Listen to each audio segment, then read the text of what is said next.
मेरी ज़िंदगी का वो दिन जब सब कुछ बिखर गया, मुझे आज भी लफ्ज़ ब-लफ्ज़ याद है। मैं अपने कॉलेज से मामूल के मुताबिक वापस आई थी। चेहरे पे थकान थी लेकिन दिल में अपनी पढ़ाई और मुस्तक़बिल के ख़्वाब थे। जब मैंने घर का दरवाज़ा खोला तो अजीब-सा सकूत था, लेकिन जैसे ही मैंने ड्राइंग रूम की तरफ कदम बढ़ाए, मेरी रूह तक काँप गई। वहाँ मेरी चची बैठी हुई थी, उनके चेहरे पे ऐसी आग थी जिसने घर का सुकून ख़ाक कर दिया था। उनके सामने फ़र्श पे वो सारा सामान बिखरा पड़ा था जो मेरी अम्मी ने बड़ी मोहब्बत और सलीके से मेरे मंगेतर अहमद के लिए ईदों पे तैयार किया था। चची पागलों की तरह चिल्ला रही थीं और हर तरफ एक हंगामा बरपा था।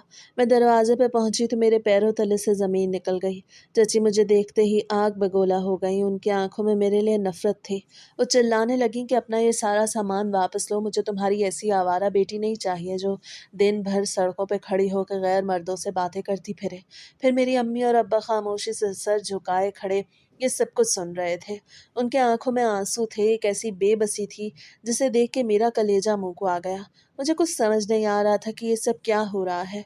मेरा बैग मेरे हाथ से छूटकर ज़मीन पे गिर गया और मैं जैसे पत्थर की होके रह गई। चची ने मुझ पे कीचड़ उछालना शुरू कर दिया।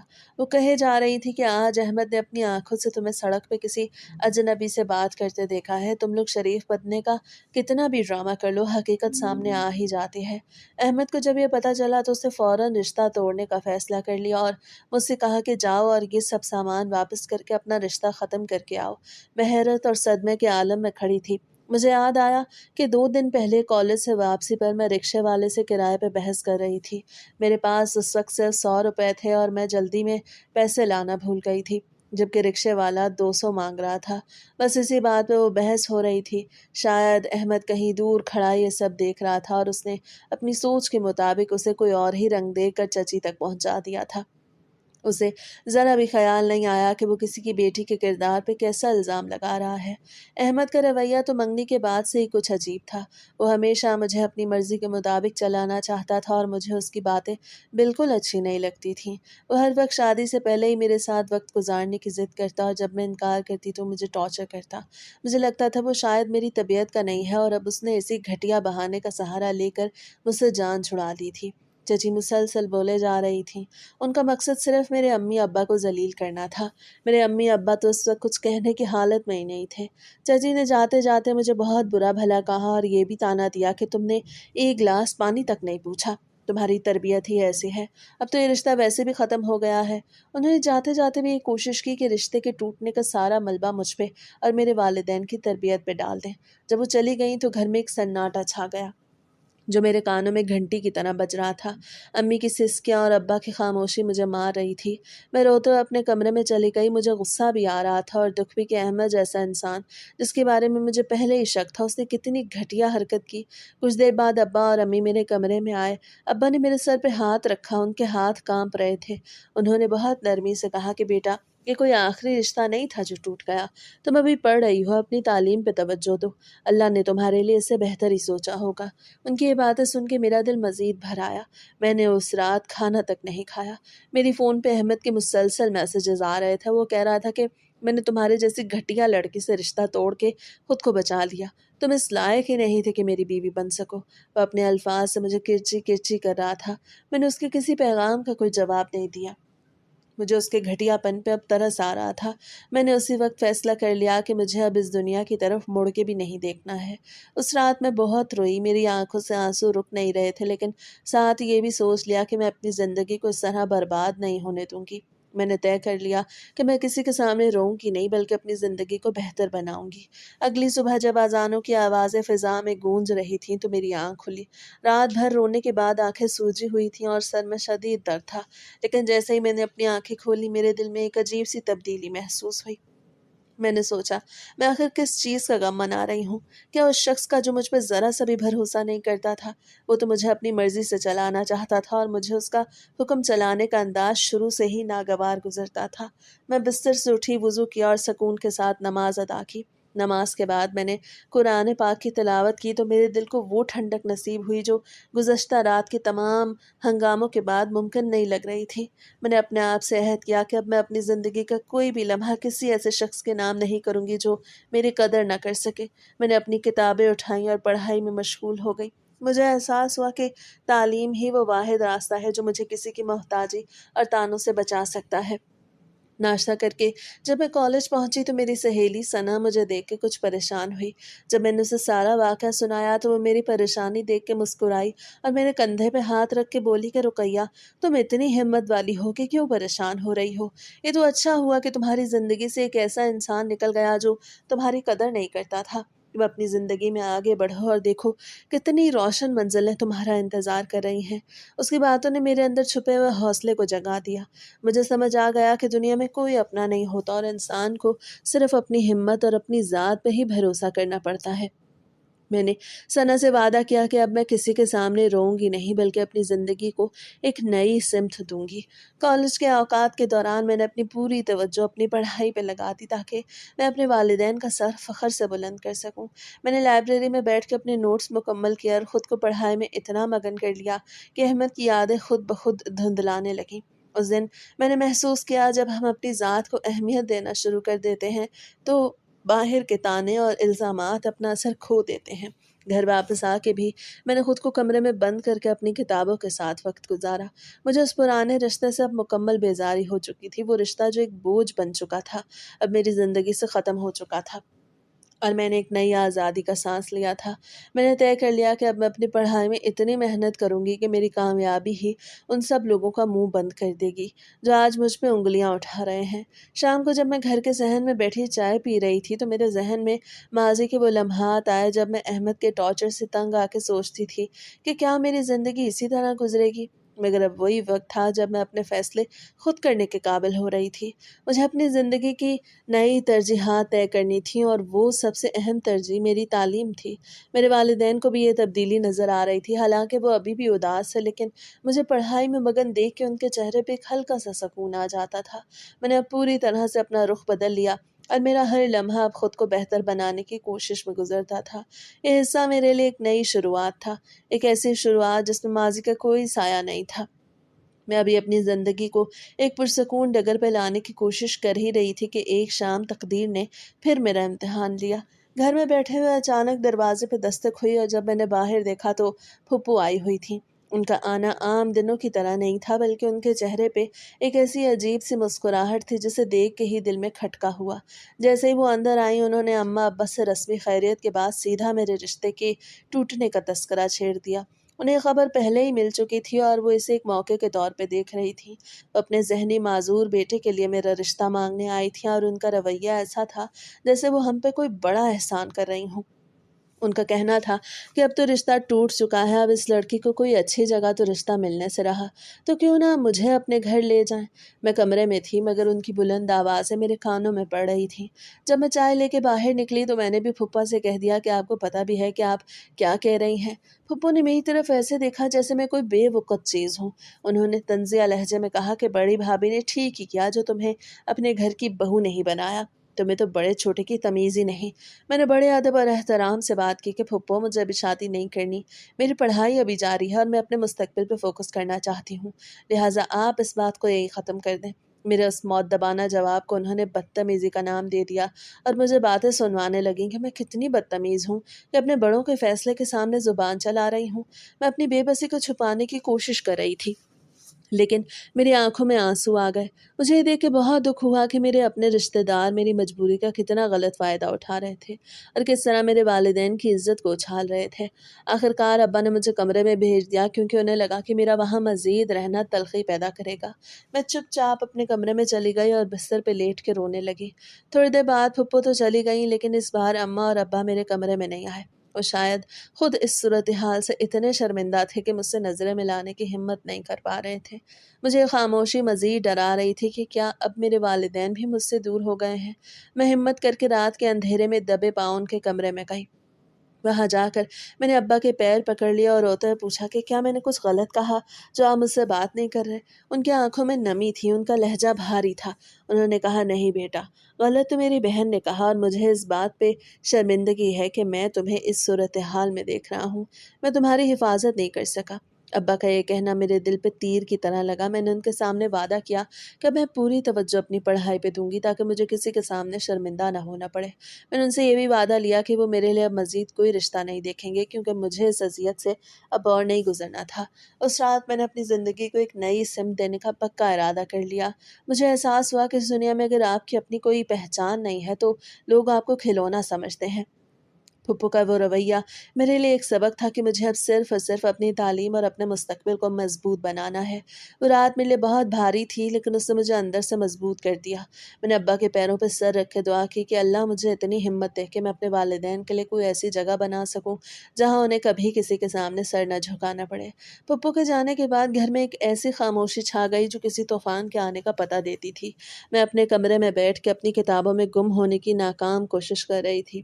ذہن میں بار بار وہی جملے گونج رہے تھے جو پھپھو نے میری عزت اور میرے والدین کی تربیت کے بارے میں کہے تھے۔ چند دن اسی کرب اور سوچ بچار میں گزر گئے۔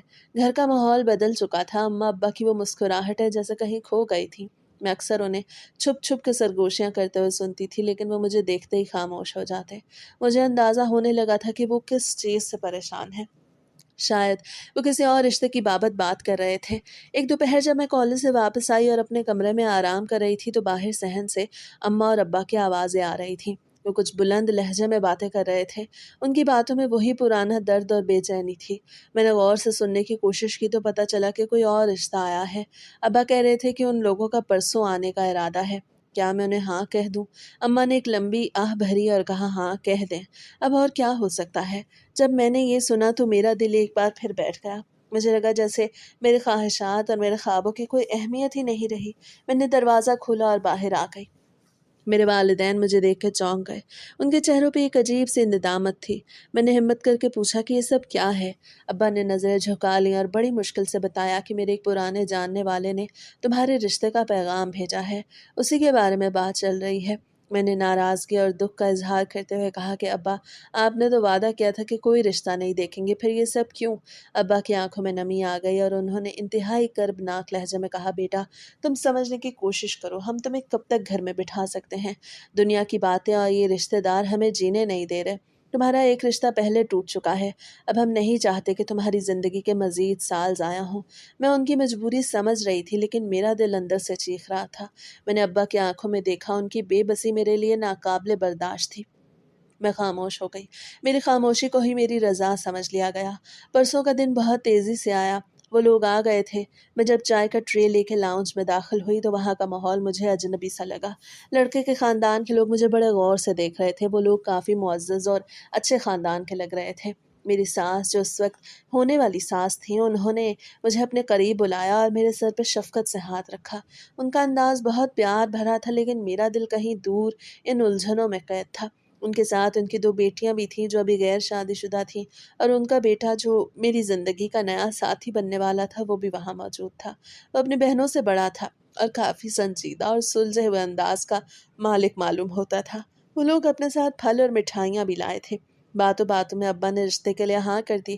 میں نے بس ایک نظر سب پہ ڈالی اور واپس اپنے کمرے میں آ گئی۔ رات کو اماں ابا میرے کمرے میں آئے۔ وہ بہت اداس تھے۔ وہ کہہ رہی تھی کہ بیٹا، ہم نے تم سے کوئی مشورہ نہیں کیا، ہمیں معاف کر دینا۔ ابا نے کہا وہ پہلے ہی ان کے بارے میں سب کچھ جانچ پڑتال کر چکے ہیں، اسی لیے انہوں نے انہیں بلایا ہے۔ بس اب ان لوگوں نے 1 مہینے میں شادی کا کہہ دیا ہے۔ ابا کی اس بات نے میرے ہوش اڑا دیے۔ 1 مہینہ! اتنا کم وقت! میری زندگی میں اچانک اتنی بڑی تبدیلی آنے والی تھی کہ میں سنبھل بھی نہیں پا رہی تھی۔ شادی کی تیاریاں شروع کرنے کا حکم مل گیا تھا۔ اگلے دن سے ہی گھر میں ہنگامہ برپا ہو گیا۔ امی ہر وقت اپنی پرانی پیٹی کھول کے بیٹھ جاتی تھیں۔ اس میں وہ تھوڑا بہت جہیز جو انہوں نے میرے بچپن سے جمع کر رکھا تھا اسے دیکھتی اور پھر نئی لسٹیں بناتی۔ مجھے بھی اس کام میں شامل ہونا پڑتا تھا، حالانکہ میرا دل اس میں بالکل نہیں لگتا تھا۔ میں اکثر افسردہ رہتی کیونکہ مجھے معلوم تھا کہ اب میں جلد ہی اس گھر کو چھوڑ کے جانے والی ہوں۔ حالانکہ پورا 1 مہینہ باقی تھا، لیکن گھر کا ماحول غمگین سا ہو گیا۔ جب بھی میں امی کو کچھ خریدتے ہوئے دیکھتی مجھے لگتا کہ وہ میری جدائی کی تیاری کر رہی ہیں۔ وہ اکثر اداس رہتی ہیں اور میں بھی بس خاموشی سے ان کے کاموں میں ہاتھ بٹاتی رہتی۔ میری وہ کتابیں جنہیں میں نے اپنے خوابوں کا ذریعہ بنایا تھا اب الماری میں دھری رہ گئیں۔ زندگی ایک بار پھر مجھے کسی نامعلوم سفر پہ دھکیل رہی تھی۔ میں اپنے ہی گھر میں مہمانوں جیسے لگنے لگی تھی۔ شادی کا دن جیسے جیسے قریب آتا گیا، وقت کی رفتار تیز ہوتی گئی۔ گھر میں مہمانوں کی آمد و رفت شروع ہو گئی، لیکن میرے دل میں ایک عجیب سا ویرانہ تھا۔ امی ہر وقت اپنی وہ پرانی چیزیں دیکھتی رہتی۔ وہ کبھی کسی جوڑے کو دیکھتی تو کبھی کسی برتن کو، اور پھر آنکھوں میں آنسو لیے اگلے دن کی خریداری کی لمبی فہرستیں تیار کرتی۔ مجھے اکثر ان کے پاس بیٹھنا پڑتا۔ ہم دونوں ماں بیٹی خاموشی سے کام کرتے، لیکن اس خاموشی میں وہ ہزاروں باتیں تھیں جو ہم ایک دوسرے سے کہہ نہیں پا رہی تھیں۔ میری جدائی کا غم امی کے چہرے پہ ایک گہری لکیر کی طرح کھڑا ہو گیا۔ وہ اکثر اداس رہتی اور میں بھی بس خود کو کاموں میں الجھائے رکھتی تاکہ وقت کا یہ بھاری پہیہ کسی طرح گزر جائے۔ ابا کی خاموشی میں بھی ایک عجیب سا درد تھا۔ وہ مجھے دیکھتے تو نظریں چرا لیتے، جیسے مجھ سے معافی مانگ رہے ہوں کہ انہوں نے مجھے ایک اور رشتے کی بھٹی میں جھونک دیا۔ اور پھر آخر کار شادی کا دن آ گیا۔ صبح سے گھر میں شور و گل تھا، لیکن میرے کمرے میں ایک سناٹا تھا۔ جب پارلر والی آئی اور مجھے تیار کرنے لگی تو آئینے میں اپنی شکل دیکھ کے مجھے یقین نہیں آ رہا تھا کہ میں اب ایک نئی زندگی شروع کرنے جا رہی ہوں۔ جب رخصتی کا وقت آیا تو وہ لمحہ ناقابل یقین تھا۔ میں نے جب گھر کی دہلیز پار کی تو دل جیسے سینے سے باہر نکلنے کو تھا۔ امی سے لپٹ کے میں زاروں قطار روئی، ابا کا ہاتھ چوما اور یوں اپنے والدین کے گھر سے ہمیشہ کے لیے رخصت ہو گئی۔ میرا دل دھڑک رہا تھا، مجھے خوف تھا کہ کیا یہ نیا گھر اور یہ نئے لوگ مجھے اپنا سکیں گے۔ نئی جگہ پہ پہنچ کے مجھے ایک عجیب سا سکون ملا۔ وہ گھر صاف ستھرا اور پرسکون تھا، اور میرے دلہا حامد کا رویہ بہت مختلف تھا۔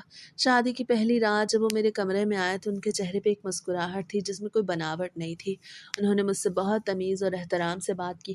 ہم نے کافی دیر تک باتیں کی۔ میں نے اپنی تعلیم، اپنے شوق اور اپنے خوف کے بارے میں انہیں بتایا، اور انہوں نے بہت غور سے سنا۔ مجھے لگا شاید اللہ نے میری پچھلی تمام اذیتوں کا بدلہ مجھے دے دیا۔ حامد بہت خوش مزاج اور ذمہ دار انسان تھے۔ ان کی باتوں سے ایسا لگتا تھا کہ وہ میری عزت کرنا چاہتے ہیں، اور پھر وقت یوں ہی گزرتا گیا۔ شادی کو 5 دن گزر گئے۔ وہ شادی کے بعد کے ان 5 دنوں میں میرا ہر طرح سے خیال رکھتے رہے۔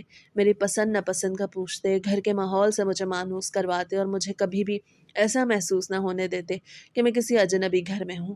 ان 5 دنوں میں میری زندگی میں پہلی بار سکون کی لہر آئی۔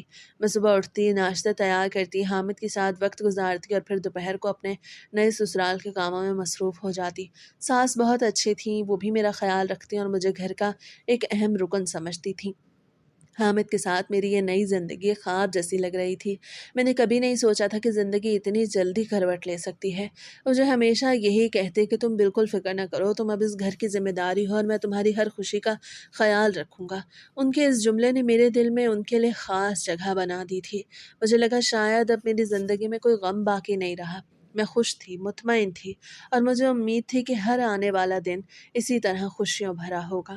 5ویں دن تک سب کچھ اتنا نارمل اور پرسکون تھا کہ میں اپنی ماضی کی تلخیوں کو مکمل طور پر بھول چکی تھی۔ میری زندگی کے وہ 5 دن کسی جنت سے کم نہ تھے۔ ہر صبح کا آغاز حامد کی مسکراہٹ کے ساتھ ہوتا، اور رات کا اختتام ان کے پیار پہ۔ سسرال کے ماحول میں نے خود کو ڈھال لیا تھا، اور ایسا لگتا تھا کہ میری ساری پرانی تکلیفیں، وہ تانے، وہ رشتے کا ٹوٹنا، سب کچھ ماضی کا ایک دھندلا سا خواب بن کے رہ گیا ہے۔ ساس مجھے بہت محبت سے دیکھتی تھی، ننھی نندھیں میرے کاموں میں ہاتھ بٹاتی، اور حامد جو مجھے پلکوں پہ بٹھائے رکھتے تھے، ان کا رویہ دیکھ کے میں اکثر سوچتی کہ کیا واقعی میں اتنی خوش قسمت ہو سکتی ہوں۔ وہ 5واں دن ایک عام دن کی طرح شروع ہوا۔ صبح کا ناشتہ میں نے بہت اہتمام سے بنایا۔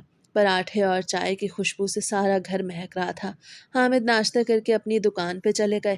وہ اپنا ہی کاروبار کرتے تھے اور اکثر شام کو کافی دیر سے واپس آتے تھے، لیکن وہ ہمیشہ آتے ہی میرے کمرے میں پہلے آتے، میرا حال پوچھتے اور پھر فریش ہوتے۔ میں نے سارا دن گھر کے کاموں میں گزارا۔ کچن میں نے دوپہر کا کھانا بڑی محبت سے تیار کیا۔ کھانے کے دوران سب کی تعریفوں نے میرا دل خوش کر دیا۔ دوپہر کے وقت میں نے سوچا کہ حامد کے آنے سے پہلے کچھ خاص تیار کروں گی۔ میں نے کچن سے کام ختم کیا اور اپنے کمرے میں آ کے تیار ہونے لگی۔ تبھی مجھے صحن سے کچھ سرگوشیاں سنائی دیں۔ میں نے دروازہ قدرے کھولا تو دیکھا کہ ساس جو اب تک بہت شفیق تھیں، حامد کے ساتھ کھڑی تھی۔ وہ میرے کمرے کے پاس ہی تھیں۔ میں نے ان کو حامد کے کان میں کچھ کہتے ہوئے سنا۔ وہ بہت سنجیدہ اور کسی گہری سوچ میں ڈوبی ہوئی لگ رہی تھیں۔ حامد ان کی باتیں سن کے اپنا سر آہستہ سے ہلا رہے تھے، اور ان کے چہرے پر ایک عجیب سی لکیریں نمودار ہو گئیں۔ جیسے ہی میں نے دیکھا، دونوں کی نظریں میری طرف اٹھیں۔ ساس کا لہجہ اچانک بدل گیا، اور انہوں نے وہاں سے خاموشی سے چلنا شروع کر دیا۔ حامد نے میری طرف دیکھا تو ان کی آنکھوں میں وہ گرم جوشی غائب تھی جو کچھ گھنٹے پہلے تک تھی۔ میں نے مسکرانے کی کوشش کی، لیکن وہ بغیر کچھ بولے تھکاوٹ کا اظہار کرتے ہوئے کمرے کی طرف چلے گئے۔ میرا دل کچھ بیٹھ سا گیا۔ मुझे लगा शायद काम का बोझ है इसीलिए वो ऐसे हैं। शाम ढल गई, मगरिब की आज़ानें हो गईं। लेकिन हामिद को कुछ देर पहले बाहर गए थे, वो वापस ना आए। मैंने चाय बनाई, उनका इंतज़ार किया, लेकिन वक्त गुजरता गया। रात के 9 बज गए, फिर 10, 11 और 12। मैं हर थोड़ी देर बाद कॉरिडोर में जाके दरवाजे की तरफ देखती। हर गाड़ी के आवाज़ से मुझे लगता कि वो आ गए, लेकिन फिर खामोशी छा जाती। मैंने उन्हें फ़ोन करने की कोशिश की, लेकिन वो शायद अपनी दुकान पे बहुत मसरूफ़ थे या कोई और बात थी। मैं बेचैनी के आलम में बिस्तर पे करवटें बदल रही थी। 1 बज गया, 2 बज गए, हामिद का कहीं नामो निशान नहीं था। मेरे ज़हन में तरह-तरह के वसवसे आ रहे थे कि क्या वो ठीक हैं? क्या कोई हादसा तो नहीं हो गया? मैंने रात के उस पहर उठ-उठ के देखा, लेकिन वो नहीं आए। मैं नहीं जानती थी कि वो घर पे ही हैं और अपनी माँ के कमरे में मौजूद हैं। मैं तो बस कमरे में बैठ के उनका इंतज़ार करती रही, यहाँ तक कि मेरी आँखें थकन से बोझल हो गईं और मैं सो गई। अगली सुबह जब मेरी आँख खुली तो कमरे में सूरज की किरणें बिखरी हुई थीं। मैंने देखा कि बिस्तर का वो हिस्सा अब भी वैसे ही साफ था, जैसे मैंने उसे रात को बिछा के उनका इंतज़ार के लिए छोड़ा था। हामिद रात को वापस ही नहीं आए। मेरे दिल की धड़कनें तेज़ हो गईं। मैं जल्दी से उठी और बाहर की तरफ भागी। पूरे घर में एक अजीब-सा सन्नाटा था। मैंने सोचा कि शायद वो किचन में हों या सहन में हों, लेकिन जब मेरी नज़र सास के कमरे के दरवाज़े पे पड़ी तो वो दरवाज़ा नीम वा था। मेरे कदम वहीं जम गए। मैंने देखा हामिद सास के कमरे से बाहर निकल रहे हैं। उनका हुलिया बहुत बिगड़ा हुआ था, बाल बिखरे हुए और आंखें सुर्ख थीं। वो चलते हुए लड़खड़ा रहे थे जैसे उन्होंने पूरी रात जाग के गुजारी हो। मैंने उनके करीब जाकर लरजती हुई आवाज़ में पूछा, हामिद, आप सारी रात कहाँ थे? आप यहाँ से क्यों निकल रहे हैं? क्या आप पूरी रात अपनी माँ के कमरे में थे? हामिद ने मेरी तरफ मुड़ के देखा, मगर कोई जवाब दिए बगैर सर झुकाए वहाँ से तेज़ी से बाहर निकल गए। मैं वहीं खड़ी रह गई, मेरी आंखों से आंसू बहने लगे। ये क्या था? क्या मैं कोई जो ख्वाब देख रही थी? सास की वो सरगोशी, हामिद की ये दूरी और फिर सुबह सुबह इस तरह का मंजर। मेरे दिल में सवालों का एक तूफान था, लेकिन पूछने की हिम्मत नहीं थी। मैंने महसूस किया कि मेरी खुशियों को किसी की नज़र लग गई है। सास की वो पुरअसरार हरकत और हामिद का यह बदलता हुआ रवैया मुझे अंदर से तोड़ रहा था। उस दिन के बाद से जैसे मेरे घर का सुकून हमेशा हमेशा के लिए रुखसत हो गया हो।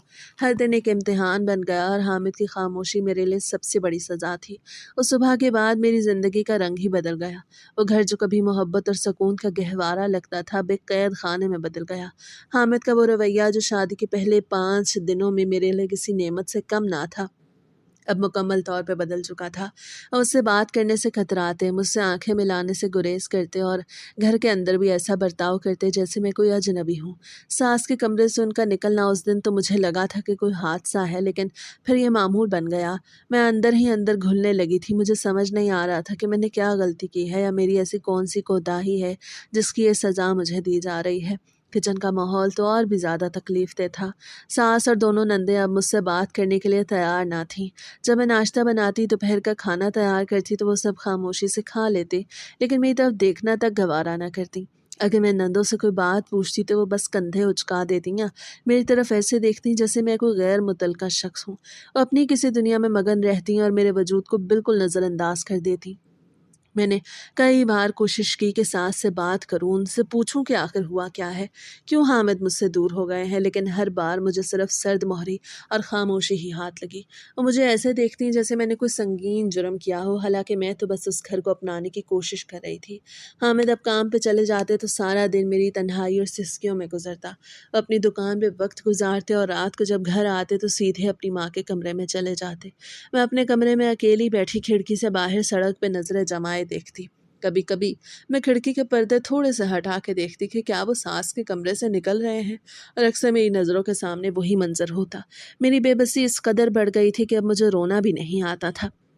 मैंने कितनी बार सोचा कि मैं अपने वालिदैन को बता दूं, मगर फिर ख्याल आता कि वो पहले ही कितने सदमों से गुजर चुके हैं। अब अगर मैंने उन्हें ये बताया कि मेरी शादी के बाद का हाल ये है तो वो तो ज़िंदा ही नहीं रह पाएंगे। कुछ दिन गुजरने के बाद मैंने फ़ैसला किया कि मैं अपने मैके जाके थोड़ा वक्त गुजारूंगी, शायद वहाँ जाके मेरा दिल कुछ हल्का हो जाए। मैंने हिम्मत करके सास से कहा कि अम्मी, मुझे अब्बा के घर जाना है, कुछ दिन वहाँ रह के आऊँगी। सास ने मेरी तरफ एक तंजिया नज़र डाली और कहा, तुम्हें किसने मना किया है, जाओ, लेकिन हामिद के पास वक्त नहीं है कि वह तुम्हें छोड़ आए। तुम अकेले रिक्शा करके चली जाओ। उनकी बेरुखी ने मेरे दिल को मजीद छलनी कर दिया। मैंने अपना सामान बांधा और रिक्शे में बैठ के अपने मैके की तरफ चल दी। रास्ते में मैं सोचती रही कि मैं वहाँ जाके क्या कहूँगी, कैसे छुपाऊंगी कि मेरी ज़िंदगी तबाह हो चुकी। जब मैं घर पहुंची तो अम्मी और अब्बा मुझे देख के बहुत खुश हुए। उन्होंने मेरे इस्तकबाल में कोई कसर नहीं छोड़ी। मैंने अपने चेहरे पे ज़बरदस्ती मुस्कुराहट सजाई और उन्हें यकीन दिलाया कि हामिद बहुत अच्छे हैं। सास भी मेरा बहुत ख़्याल रखती हैं और घर वाले सब मेरी बहुत मोहब्बत करने वाले हैं। अब्बा के चेहरे पर इत्मीनान की लहर दौड़ गई। उन्होंने ये सुन के कितना सुकून मिला कि उनकी बेटी खुश है। ये सब बोलते हुए मेरा दिल खून के आंसू रो रहा था, लेकिन मैं अपने वालिदैन को परेशान नहीं करना चाहती थी। वहाँ मैके में कोई बहन भाई नहीं था जिससे मैं ये दिल की बात कहती, इसलिए मुझे सारा दर्द अपने अंदर ही छुपाना पड़ा। मैंने 2-3 दिन वहाँ गुजारे, अम्मी के हाथ का खाना खाया, अब्बा के साथ वक्त गुजारा और जब मैं वापस ससुराल के लिए निकली तो मेरी आंखों में नमी थी। वहाँ का सुकून मुझे एक और ही कर्ब दे रहा था, क्योंकि मुझे मालूम था कि मुझे वापस इसी अंधेरी खाई में जाना है। वापसी पे फिर वही मामूल शुरू हो गया। हामिद आते ही माँ के कमरे में चले जाते, नंदों का रवैया बदस्तूर सर्द रहता और मैं बस दीवारों से बातें करती रहती। कभी कभी मैं हिम्मत करके सास के कमरे के पास जाती, उन्हें कुछ देने के बहाने या कुछ पूछने के बहाने, लेकिन जैसे ही मैं दरवाजे के पास पहुँचती वो अपनी बात अधूरी छोड़ देते या वहाँ से उठ के चले जाते। उनका ये रवैया मुझे पागल कर रहा था। मैंने खुद को कमरे में बंद कर लिया और मेरा सारा दिन बस खिड़की के पास गुजरता। मैं देखती रहती कि हामिद कब सास के कमरे में जा रहे हैं, कब वहाँ से निकल रहे हैं। मेरा वजूद जैसे ख़त्म हो चुका था। वो घर, वो लोग सब मेरे लिए अजनबी बन चुके थे और मैं बस उसी बेबसी की आग में जल रही थी जिसकी मुझे कोई वजह भी मालूम नहीं थी। 7 महीने का अरसा गुजर चुका था, लेकिन मेरे लिए ये 7 सदियाँ थीं। मैं उस घर में एक जीती जागती लाश की तरह रह रही थी। मेरा हर दिन एक ही मामूल के गिर्द घूमता। सुबह का आगाज़ उदासी से होता और रात का इख्तिताम एक ऐसी तन्हाई पे जिसकी कोई हद नहीं थी। मैं इस घर के कोने कोने से वाकिफ़ हो चुकी थी, लेकिन यहाँ के लोगों के दिलों के भेद अब भी मेरे लिए एक मुअम्मा थे। हामिद के साथ मेरी ज़िंदगी अब सिर्फ़ एक कागज़ के टुकड़े तक महदूद थी जिस पे हमारा निकाहनामा लिखा था। सास और नंदों की सर्द मोहरी इस कदर बढ़ चुकी थी कि अब वो मुझसे सलाम दुआ तक नहीं करती थी। मैंने अब खिड़की के पास बैठ के बाहर देखना अपना मुस्तकिल मशगला बना लिया। मैं अक्सर सोचती कि क्या ज़िंदगी सिर्फ यही है, एक कमरे की 4 दीवारी और दूर सड़क पे चलते हुए लोग, जिन्हें शायद ये भी नहीं मालूम कि उनके पड़ोस में एक ऐसी लड़की रहती है जिसका सब कुछ छिन चुका है। कभी कभी मैं देखती कि हामिद अपनी दुकान से वापस आ रहे हैं। मेरा दिल ज़ोर से धड़कने लगता। मैं जल्दी से आईने के सामने खड़ी होती, अपने बाल संवारती, ये सोच कर के शायद आज वो मेरे कमरे में आएंगे, लेकिन हर बार वही होता। वो गेट से दाखिल होते, एक लम्हे को मेरी खिड़की की तरफ देखते और फिर सीधे माँ के कमरे में गायब हो जाते। वहीं से उनकी हंसी की आवाज़ आती, सास की बातें सुनाई देती और मैं अपने कमरे में अकेली दीवारों को तकती रह जाती। एक रोज़ मैंने हिम्मत करके उनका पीछा करने का सोचा। मैंने सोचा कि आज मैं जाके हामिद के साथ खड़ी हो जाऊंगी और पूछूंगी कि आखिर मुझे इस तरह क्यों सज़ा दी जा रही है। मैं दबे पाँव सहन में निकली। नंदे किचन में हंस हंस के बातें कर रही थीं। मैंने देखा कि वो एक नए सूट की कढ़ाई पे बहस कर रही हैं। उन्होंने मुझे देखा, लेकिन फ़ौरन ही खामोश हो गईं, जैसे मेरा वजूद उनके लिए कोई गुनाह हो। मैं उनके पास गई और आहिस्ता से कहा कि क्या तुम लोगों को किचन में मदद की ज़रूरत है। मेरी बड़ी नंद ने मुझे ऊपर से नीचे तक देखा और हकारत से बोली, तुम अपने काम करो, ये हम खुद कर लेंगे, हमें तुम्हारी ज़रूरत नहीं। उनका यह जुमला किसी खंजर की तरह मेरे सीने में उतरा। मैं वापस अपने कमरे में आ गई। इस दौरान मेरे मोबाइल की स्क्रीन चमकी। अम्मी की कॉल थी। मैंने जल्दी से आंसू पूंछे और आवाज़ को नॉर्मल करने की कोशिश की। जब मैंने फ़ोन उठाया तो अम्मी की मोहब्बत भरी आवाज़ मेरे कानों से टकराई। वो हमेशा की तरह पूछ रही थी, कैसी हो मेरी बच्ची, हामिद कैसा है, घर के सब लोग खुश हैं ना। मैंने एक लंबी सांस ली और कहा, जी अम्मी, सब ठीक हैं, हामिद भी ठीक है, बस थोड़ा काम में मसरूफ़ रहते हैं। अम्मी की आवाज़ में एक हल्की सी तड़प थी। वो कहने लगी, बेटा 7 महीने हो गए हैं, तुम तो हमें बताती नहीं, क्या कोई खुशखबरी नहीं है। अब तो सबको बताने का वक्त आ गया है। अम्मी की ये बात सुन के मेरी रूह कांप गई। मैं उन्हें क्या बताती कि जिस शौहर के साथ वो खुशखबरी की उम्मीद कर रही हैं वो तो मेरे पास ही नहीं आते। मैंने ज़बरदस्ती हंसते हुए कहा, अम्मी कुछ भी ऐसा नहीं, मेरी तबीयत भी कुछ दिनों से ठीक नहीं रहती। अम्मी ने परेशान होकर कहा, तुम ठीक तो हो ना, कुछ खाया पिया करो, अपने आप को संभालो। मैंने कहा, जी अम्मी, बस मौसम का असर है, बाकी सब कुछ बिल्कुल ठीक है। मैंने बात को घुमा दिया क्योंकि मैं नहीं चाहती थी कि उनकी बूढ़ी आंखों में मेरे लिए मज़ीद दुख आए। फ़ोन बंद करते ही मैं फ़र्श पे बैठ गई और रोने लगी। ये कैसी ज़िंदगी थी? झूठ पे झूठ, और उस पे ये माशरती दबाव कि खुशखबरी कब आएगी। मैंने सोचा कि अगर मैंने सच बता दिया तो अम्मी का क्या हाल होगा, वो तो दिल का दौरा पड़ने से मर जाएँगी। इस रात मैंने बहुत सोचा कि क्या मेरा मुकद्दर है? क्या मैं पूरी ज़िंदगी इसी तरह घुट-घुट के मरूँगी? मैंने सोचा मैं सास के कमरे में जाऊँ, लेकिन फिर वही डर मुझे रोक लेता। अगर उन्होंने मुझे वहाँ भी धत्कार दिया तो मैं कहाँ जाऊँगी? फिर वो रात आई जो मेरी ज़िंदगी की सबसे भारी रात थी। शदीद बुखार ने मुझे अपनी लपेट में ले रखा था। मेरे जिस्म का एक-एक जोड़ दर्द से फट रहा था। मैंने नंदों को आवाज़ दी कि मुझे एक गिलास पानी ला दो, मैं बहुत बीमार हूँ। नंदों ने किचन से ही जवाब दिया, तुम खुद उठ के क्यों नहीं आती? इतनी क्या लाडली हो गई हो तुम? खुद इतनी बीमार हो तो शौहर को कहो, हम नौकर नहीं हैं तुम्हारे। हामिद उस वक्त अपनी दुकान से नहीं आए थे। मैंने हिम्मत की और ख़ुद उठी, मेरा सर चकरा रहा था। मैं जैसे तैसे किचन तक पहुंची, वहाँ सास बैठी चाय पी रही थी। मैंने उनसे कहा, अम्मी मुझे बहुत बुखार है, कुछ समझ नहीं आ रहा। सास ने मेरी तरफ देखा तक नहीं, बस बोली, घर के काम करोगी तो बुखार नहीं होगा, तुम तो बहुत आराम तलब निकली हो। उस लम्हे मेरे अंदर का सारा सब्र जवाब दे गया। मुझे गुस्सा, दुख और जिल्लत ने एक साथ घेर लिया। मैंने सोचा बहुत हो गया अब। ये कैसी माँ और ये कैसा बेटा है जो अपनी बहू को मरता हुआ छोड़ के खुद अय्याशियों में मगन है। मैं बुखार में तपती हुई, लड़खड़ाती हुई, गुस्से की शिद्दत में कमरे में वापस आ गई और फिर जब थोड़ी देर बाद पानी लेने किचन की तरफ जाने लगी तो मुझे अचानक गुस्सा आया और मैं सास के कमरे की तरफ चल दी। मैंने तहैया कर लिया कि आज या तो सच बाहर आएगा या मैं इस घर से हमेशा के लिए निकल जाऊंगी। मैंने दरवाजे पर दस्तक नहीं दी, बल्कि झटके से दरवाज़ा खोल दिया। सामने का मंजर देख के मेरे हाथ से पानी का ग्लास छूट गया जो फर्श पे गिरकर चकनाचूर हो गया था।